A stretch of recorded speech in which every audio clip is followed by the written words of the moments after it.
Имате ли проблеми с пукнатини при съединенията стена-таван? Или с досадни фуги при преходи между материали, например от тухла към бетон? Тези проблеми са не само скъпи и отнемат време за ремонт, но се появяват отново и отново. Точно тук стъканет EasyFix прави разликата. Интелигентна самозалепваща се армировка за мазилки, създадена да предотвратява пукнатини при съединения на стени, и надежно решение, което елиминира ремонтите при преходи между материали, като например тухла към бетон.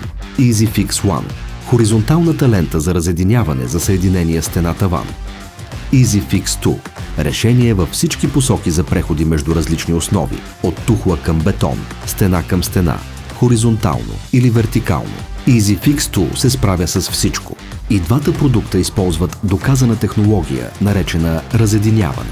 Създават конструктивно разделяне между мазилката и стената наклонена черта тавана. Това позволява независимо движение, намалява напрежението и мазилката остава без пукнатини в дългосрочен план.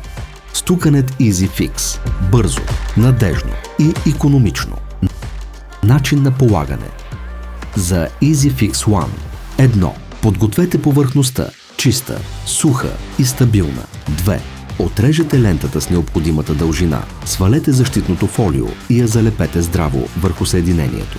Позиционирайте на около 5 мм под тавана. 3. Притиснете и подравнете мрежата. 4.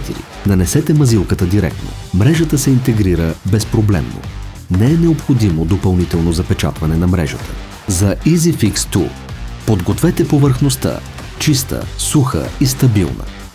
2. Отрежете лентата с необходимата дължина, свалете защитното фолио и я залепете здраво върху съединението. 3.